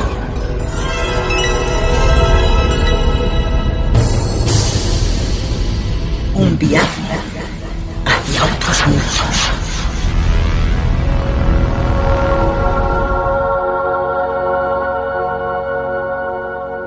3:32, 12:32 en las Islas Canarias. Seguimos con ese concurso. 900, 137, 137, 6 libros. Esta noche, Retrocogniciones de Wagner Allegretti, para aprender cosas de este tema que estamos hablando ahora. Nos preguntaba nuestra compañera y alguna gente, siempre preguntan si hacer viajes astrales es peligroso. ¿Conlleva algún peligro? Una buena pregunta, ¿no, Miguel? Fíjate, nosotros hemos percibido que si uno sale fuera del cuerpo, tú empiezas a mirar a la gente en su casa, en su habitación, personas que conoce, y todos están afuera del cuerpo. Salir fuera del cuerpo es un fenómeno natural, como respirar, como ver, como pensar. ¿Sí? Sí. ¿Lo hacemos todas las noches? Hacemos todas las noches. ¿Salimos todas las noches fuera del cuerpo? Todas las noches salimos, pero a veces nos quedamos dormidos arriba del cuerpo, pero hay un despegue, hay una salida. Y dices que no entraña peligro para nada. No, la cuestión es la siguiente, piensas bien, si fuera peligroso no dormiríamos a la noche, y a la noche es el momento más agradable para uno dormir muchas veces, ¿no? Pero fíjese, ¿por qué no hay peligro, Miguel? Hay más lógica por detrás de esto, porque este otro vehículo, cuerpo, que utilizamos para salir fuera del cuerpo, no tiene materia. Si no tiene materia, ¿cómo destruir algo que no tiene materia? Intentes destruir el aire. No hay cómo destruirlo, ¿tú me entiendes? Entonces, hay una película, Más allá de los sueños, con Robin Williams, una película muy graciosa, muy interesante, y muestra bien él intentándose hasta cierto punto volar o intentando manejar su otro cuerpo, ¿no? Y vea que por lo más que él hace, él no consigue destruirlo, porque no hay materia. Entonces, uno que tenga una experiencia lúcida de salir fuera del cuerpo, ya ahí ve que el peligro es en el cuerpo físico y no fuera del cuerpo, ¿no? Este cuerpo es que nos da mucho trabajo. ¿Cómo podemos reconocer que hacemos durante la noche un viaje astral? Los sueños lúcidos, hay gente que dice por los colores, por la intensidad. ¿Cuál es la clave para reconocer que hemos hecho? Excelente pregunta. ¿Cómo descubrir qué uno hace? Mira, incluso hoy impartimos otro curso también que fue la diferencia entre sueños y proyección, que esto, Miguel, es un día podemos hacer un programa acerca de los sueños para que entendamos un poco más. Pero la cuestión es la siguiente, empiecen a apuntar sus sueños o salidas fuera del cuerpo. No importa qué nombre ustedes van a dar. Tengan un cuaderno en blanco al lado de su cama. Todas las mañanas despierten, abran el cuaderno y escriban lo que viene en su cabeza. No pongan límites, no pongan nada de nada. Simplemente escriban, yo soñé con una casa blanca y un perro. Punto final, está muy bien. En el otro día, no soñé con nada, no hay problema, escriba. Y así va. Con esto, Miguel, vamos entrenando nuestra memoria a acordarnos un poco más de estas experiencias. Ahora, ¿cómo sabemos? Las proyecciones tienen características peculiares, diferentes. Son con más control. Entonces, si usted ha tenido una experiencia en que decide, controla, define, dice, no, yo no voy por aquí, voy por ahí.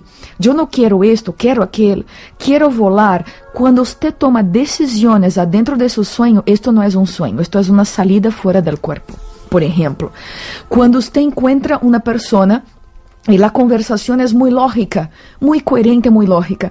Ahí en el otro día, esta persona es su amigo de trabajo, y en el otro día su amigo llega y dice, mira Miguel, soñé contigo esta noche. Y tú dices, pero yo también.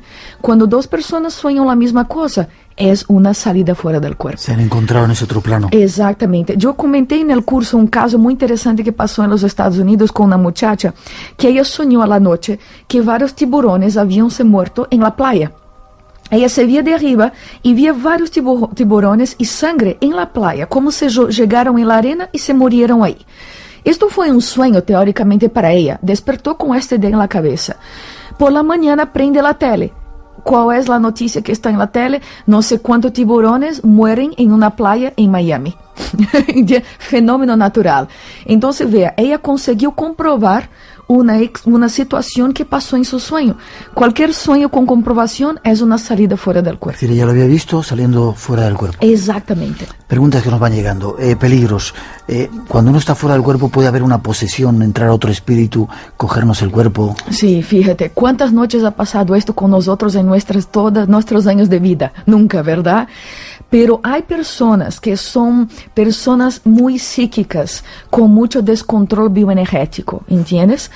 Son personas que a veces llegan incluso a la IAC, no es un número grande, es un número muy pequeñito, Miguel, por esto que no ponemos mucha atención en esto.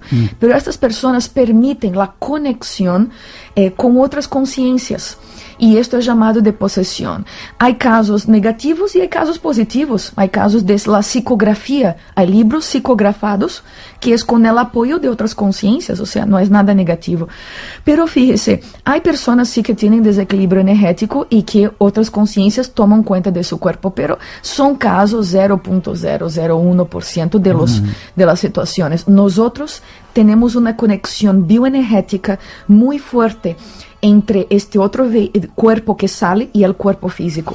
Y esta conexión no se rompe. No se rompe. Y fíjate una cosita, ya ha pasado con ustedes una sensación así. Estás a la noche en la cama y dormido ya de ojos cerrados y de repente te salta el cuerpo, un brinco muy fuerte en la cama, ¿no? Fíjate, tú puedes estar lejos, proyectado, fuera de tu cuerpo, en Francia, y alguien te tocó la mano así, Miguel, tú regresas al cuerpo. Ese salto que pegas es porque estás regresando al cuerpo. Por estar regresando, ¿entiendes? Nos ha pasado muchas veces, ¿verdad? ¿Cuántos de nosotros ha pasado por esto? A veces es una parte muscular pequeña, pero cuando es un salto muy intenso está muy conectado con la salida fuera del cuerpo. Nos dice una de nuestras compañeras que lleva viajando toda la vida y ¿a dónde puede ir uno cuando sale de viaje? Puede ir adelante en el tiempo, hacia el pasado, desplazarse a otros espacios, otros... Sí. Tú sabes que, Miguel, en Miami yo impartí una entrevista en la radio y el tema de la entrevista era así, ¿cómo viajar gratis? ¿No? Sí. Porque en verdad, cuando usted sale del cuerpo, no hay necesidad de pasaporte, ni de pedir ciudadanías, o sea, usted puede ir a cualquier parte del planeta Tierra y afuera del planeta Tierra. Yo escuché al señor Rafael hablar antes de sus estudios de los extraterrestres. Son muchos estudiantes nuestros que han tenido experiencias con personas, conciencias de otros planetas, que tienen otra forma, personas superpositivas que también están con su evolución, con sus problemas en otros niveles, pero que existen en otros planetas. Entonces tú puedes ir a cualquier momento, a cualquier dimensión que su voluntad la permitir. No hay entonces límites ni de tiempo ni de espacio. Mira, de tiempo, de espacio hay, o sea, en el sentido de pasado, ¿no? Por ejemplo, estabas hablando, no sé si puedo entrar ya en los recuerdos de vidas pasadas, sí. Pero a veces hay personas, Miguel, que salen del cuerpo y tienen una experiencia de acordarse de una vida pasada, ¿verdad? Salió del cuerpo, se proyectó y tiene un sueño muy lúcido de una vida de campesino en el interior de Argentina. Algo que ahora no tiene conexión ninguna con la vida de la persona, pero en esta vida de campesino la persona reconoce que su madre y su padre son aún su madre y su padre de esta vida y que hoy vive en Madrid. ¿Me entiende? Ele consigue conectar los puntos, de ver, a pesar de que aquella vida fue en Argentina, hoy estoy en Madrid con las mismas personas, diferentes formas físicas, diferente genética, pero sí con la misma conexión de evolución, porque las personas piensan, Miguel, que la muerte es el fin y que se pierde todo. Se pierde las personas, nunca más se ve, que nada. Cuanto más evolucionamos, más vemos que las mismas personas que están aquí son figuras de nuestro pasado que varias vidas vienen. Es decir, que son almas que eligen un proyecto en común y se van reuniendo en diferentes vidas. Exacto, bien puesto. Eligen un proyecto en común, eligen una vida. Llamamos de grupo karma. Es un karma, la ley de la acción y el efecto, donde estas personas desarrollan, se evolucionan en conjunto. Es decir, que esos padres que hemos perdido, esos hijos que hemos perdido, esos compañeros, no los hemos perdido, los volvemos a encontrar en la siguiente vida. Definitivo, Miguel, definitivo, no hay duda. Qué bonito. 900-137-137, el teléfono echando chispas esta noche por si queréis entrar en ese concurso que tenemos. Patricia, formas, es decir, la gente quiere aprender a hacer viajes astrales. Evidentemente un consejo sería ir por vuestro instituto, pero ¿qué consejos puedes dar a la gente que nos está escuchando en este momento? Primero, para reconocerlo, has dado unas cuantas claves, para hacerlo esta noche y para hacerlo de forma lúcida y consciente. ¿Qué podemos hacer? Mira, Miguel, infelizmente la mejor sugerencia que puedo dar hoy para cualquier persona que está nos escuchando es hacer los cursos de la Academia de la Conciencia. ¿Por qué? Porque los cursos te dan la teoría y la práctica. Y la práctica es muy serio, somos muy teóricos, sabemos mucho, ¿estás de acuerdo? Yeah. Pero no tenemos la práctica. Y efectivamente nosotros tenemos un grupo de profesores muy bien entrenados en Madrid, donde enseñan técnicas variadas de todos los tipos, porque una técnica para ti tal vez sea buena, para mí no es buena, y así por adelante. Por eso que es muy delicado para mí, por ahora, para ti decirte, Miguel, la mejor técnica es esta, que todos la hagan. Hablemos si te parece, damos ese consejo de que vayan al instituto, pero hablaban de una técnica, una de ellas era la relajación, ir relajando parte por parte del cuerpo. Exactamente, yo quería entrar en esta técnica. Es la técnica que ofrecemos así en televisión, en radio. Usted hace lo siguiente, usted se acosta en la cama en la posición de decúbito dorsal. ¿Qué es decúbito dorsal? Es la espalda en el colchón, ¿verdad? Muy relajado, ropas confortables. ¿Tumbado, extendido totalmente? Exactamente, extendido totalmente. Si tú quieres poner una almohadita en la cabeza para estar confortable, abajo de las piernas, que lo haga súper bien. En este momento, cierra los ojos, tranquilízate tu mente, tus ideas, emociones, o sea, realmente lo máximo que puedes de relajamiento mental, psicológico también. Después de esto, usted empieza a relajar cada área de su cuerpo. Y el relajamiento puede ser hecho de la siguiente forma. Contrair la mano, que sería cerrarla y abrirla. Cerrarla y abrirla. Y usted va a hacer esto cuantas veces fuera necesario para sentir que su mano derecha o izquierda está súper relajada. Listo, ahí ya no hay más problema. Pase para la otra mano. Contrair, cerrar y abrir. Y usted hace esto calmamente, sin prisa, sin tener teléfono celular prendido, nada. Hace esto poco a poco. Con el pasar del tiempo, usted va a sentir que su cuerpo está casi que flotando, o un que llamamos balonamiento, como que si el cuerpo estuviera grande. Tú pierdes la sensación de que el cuerpo termina en la piel. Parece que el cuerpo creció, expandió. Perfecto, es esto que queremos. Mantenga la relajación y permita que esta sensación ocurra para que usted salga del cuerpo, porque ahí es la entrada para la proyección. Ya, pero es justo en ese momento, dice alguna gente, yo que tengo algunas experiencias, surge un miedo tremendo. Yo sé, Miguel. El miedo más terrible que uno pueda sentir. Sí. ¿Qué significa ese miedo? Vea, Miguel, la falta de conocimiento trae el miedo. ¿Entiendes? Por esto que cuando nosotros empezamos a estudiar esto y vemos cómo es simple, cuántos beneficios, porque esto es una cosa que podríamos hablar un poco, Miguel, cuántos beneficios nos trae a nuestra vida y cuánto podemos sacar de provecho, uno empieza a querer tenerlo todas las noches. Quiere hacer esfuerzo para tener y cada vez más desarrollar esto, ¿no? Entonces, por ejemplo, la persona con el pasar del tiempo, Miguel, empieza a tener más salud física y mental. Se siente más fuerte. Despierta a las 5 de la mañana, despierta fuerte, quiere limpiar la casa, organizar la vida, empezar a trabajar ya. Otra cosa, empieza a ser más asistencial. Esto es una de las cosas que estudiamos mucho en la academia. Con la salida fuera del cuerpo, uno deja un poco su ego y se torna un poco más altruista, de donar más a la gente, de apoyar más a las personas, de ayudar más a la gente en el día a día. Y la gente va a empezar a decirte, tú estás raro, tú estás diferente. Y es por estos cambios que entran. Otros beneficios, la persona empieza a perder el miedo a la muerte. Una experiencia pequeña que tenga la persona, pequeñita, de salir del cuerpo, una solo, ya le ayuda a Miguel en la próxima a disminuir este miedo que usted comentaba. Después del miedo, ¿qué otra sensación se vive? Por ir por pasos. ¿Sientes que te separas de tu cuerpo ya? Buena, mira, te separas de tu cuerpo, pero los oyentes pueden ver, usted ya tuvo sensación de vibración en su cuerpo intensa.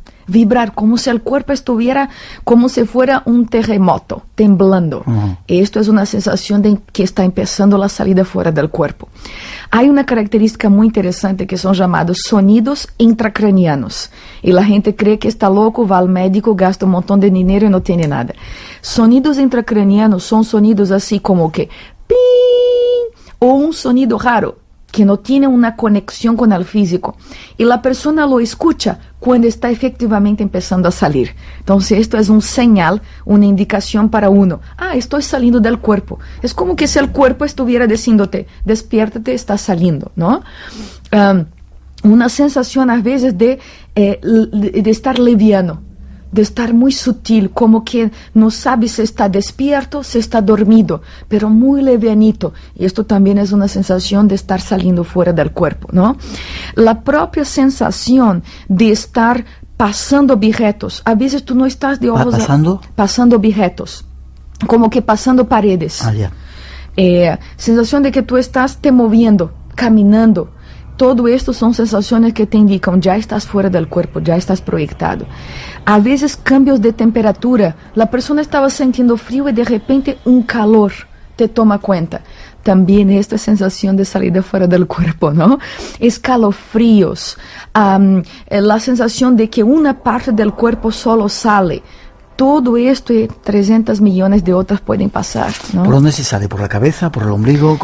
¿En paralelo? Sí, se puede salir por todos los lados. Frente, atrás, lados, bajo, arriba. Estamos comentando incluso de un muchacho que nos envió un relato de que él se proyectó y en vez de salir para frente, salió para abajo de su cama y vio su perro dormido abajo de la cama. ¿Me entiendes? Entonces, no hay vamos a decir, una regla general, pero es como que básicamente la salida fuera del cuerpo es algo muy sencillo, Miguel. A veces tú te sientas en la cama, al salir, te sales, te sientas, te levantas y caminas por tu casa. O vuelas, sales por la ventana.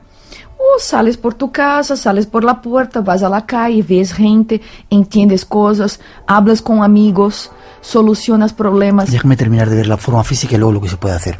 Hay veces entonces que sales, ves tu propio cuerpo en la cama. Sí. Eso da mucho miedo también cuando ocurre, ¿no? Esto trae mucho miedo en el comienzo, ¿sabes, Miguel? Sí, no después. En verdad, hoy yo tengo bastante... a mí me gusta ver mi cuerpo acostado en la cama, como a veces dice, y gané un poco de peso, ¿no? Estoy más gordita. Debería perder... O sea, es una sensación muy rara, porque tú te ves ahí acostado y tú estás aquí. Entonces, tú es un cuerpo y yo aquí. Bien, en el comienzo sí, en la primera experiencia, fíjate, muchos estudiantes llegan a la academia y dicen... Mira, yo esta noche me vi muerto en mi cama, ¿entiendes? Y nosotros decimos, no es que tú te moriste, es que tú tuviste una salida fuera del cuerpo. Entonces la persona, no, pero esto me dio un miedo tremendo, pensé que era mi hora, pero estoy saludable, no quiero morir. Y nosotros, no, tranquilo, no vas a morir, no es tu hora. Vamos a estudiar esto y aprender cómo trabajar, ¿no? Entonces después de la segunda experiencia, y ya, Miguel, uno toma gusto en...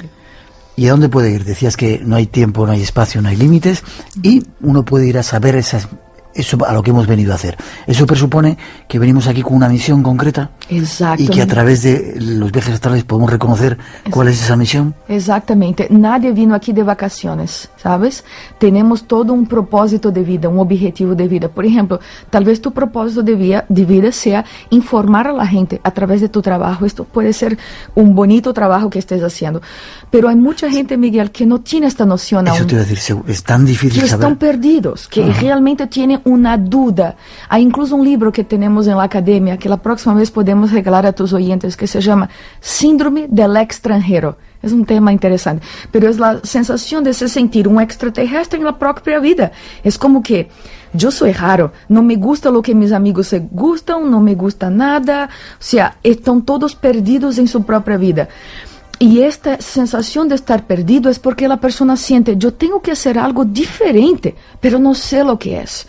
Pero hemos visto, Miguel, que con el debido la autoinvestigación, la persona tiene pistas claras y puede empezar a partir de ahora a ser más productivo, priorizar las cosas que son importantes y ayudar a la gente, ¿no? ¿Cómo se puede hacer eso? Es decir, ¿cómo autoinvestigas en ti a través de una proyección astral? ¿Vas a algún sitio, preguntas a alguien? Esto, mira, hay mucha gente, la gente cree que salir fuera del cuerpo es muy negativo, por lo contrario, es muchísimo positivo. Hay muchas personas que nos ayudan afuera del cuerpo, personas que quieren nos apoyar en nuestra evolución, en nuestra vida, y estas personas a veces llamados de amparadores por la proyecciología, por la academia. ¿Amparadores? Amparadores, esto es un tema muy interesante. Son personas que nos apoyam em nossa vida, em nossa evolução. Como o ángel da guarda? Ou sim, popularmente a gente chama de guia, ángel, né? Ser espiritual, coisas assim. Pero é um grande amigo de nosso passado, que nos conhece muito bem, sabe nossos rasgos débiles, nossos rasgos fortes, não? E ele é talvez a melhor pessoa que a vezes, Miguel, ao encontrar fora do corpo, tu comunícate com ele e diz, mira, este problema que tenho, e esta inquietude, este medo, esta falta de decisión, ¿cómo yo hago para cambiar? Y a veces con algunas instrucciones, con algunas ideas, esto cambia toda nuestra vida, ¿no?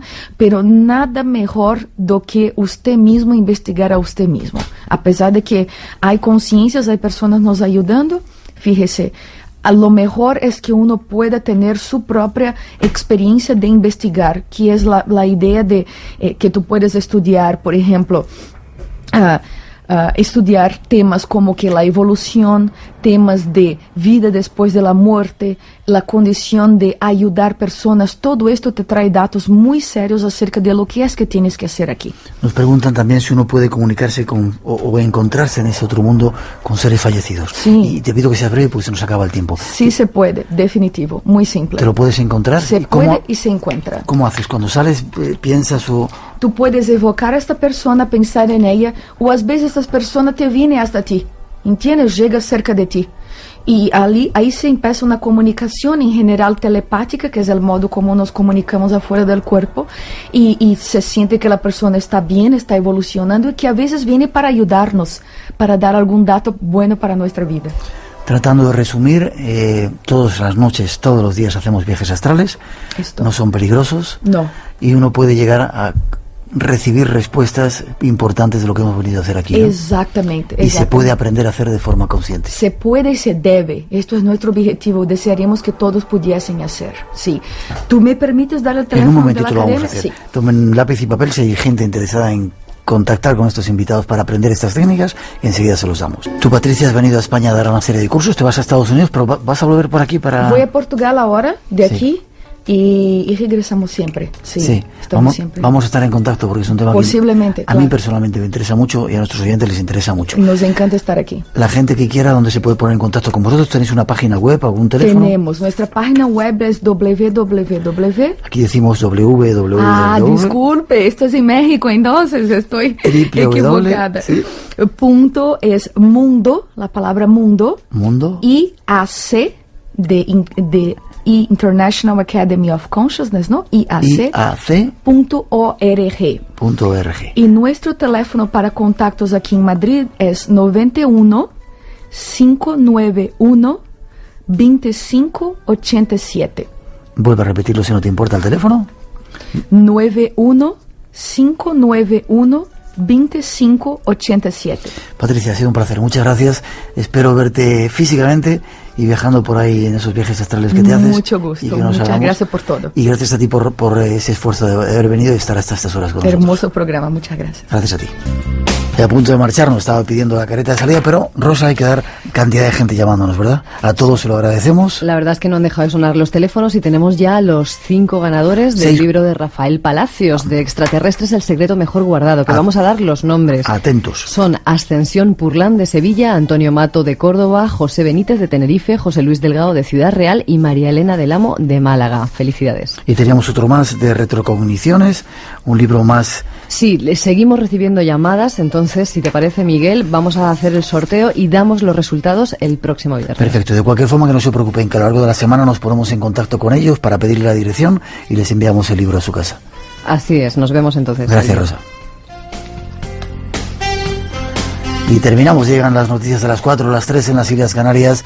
Aquí terminan las 2 citas del Espacio en Blanco. Volvemos en 6 días aquí a Radio Nacional de España. No se pierdan nuestra cita, un montón de misterios y además llegará con concursos. Y hasta las 4, las 3 en las Islas Canarias les dejamos con nuestra mejor música. Cuídense, nos vemos.